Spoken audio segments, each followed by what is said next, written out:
ই passport নিয়ে এখন আবার দান্দাবাজি শুরু হয়ে গেছে, বুঝেন নাই?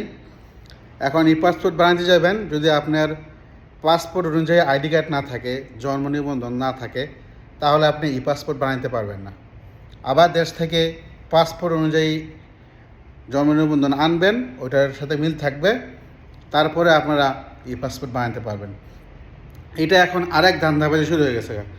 আপনি যদি দেশের মধ্যে জন্ম নিবন্ধন বানাতে যান, আপনারা মনে করছেন জন্ম নিবন্ধন এমনি এমনি হয়ে যাবো গা, ওইটা চিন্তা করেন না। দেশের মধ্যে জন্ম নিবন্ধন নিয়ে এখন দেখবেন কত বড় সিন্ডিকেট শুরু হয়ে যায়।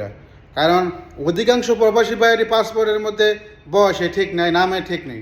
কারণ সবগুলি দালালের মাধ্যমে বানানো হয়েছে, আর দালালরা যে যেমন পারছে এমনি বসায় দিয়া বাস টাকা নিয়ে ফোটাও বেঁকে গেছে। এখন প্রবাসীরা পড়ছে বিপদের মধ্যে। এখন প্রবাসীরা কীভাবে এটা সংশোধন করবে? এটা সম্ভব? সম্ভব না। অবশ্যই টাকা দিতে হবে, টাকা দিবেন, এই দিবেন সেই দিবেন, তারপরে গিয়ে দেখবেন আপনার কাজ হয়েছে। আসলে এটা একটা বড় হয়রানি। প্রবাসী ভাইদেরকে এই হয়রানি করার কোনো দরকার আছে না। তাদের পাসপোর্ট যে আগের পাসপোর্ট আছে ওইটাই হিসেবে আবার দ্বিতীয়বার রিনিউ করবে, সমস্যা কোথায়? কোনো সমস্যা নেই। আগেও তো আমরা এরকমভাবে 2-3টা পাসপোর্ট রিনিউ করছি, কোনো সমস্যা নেই।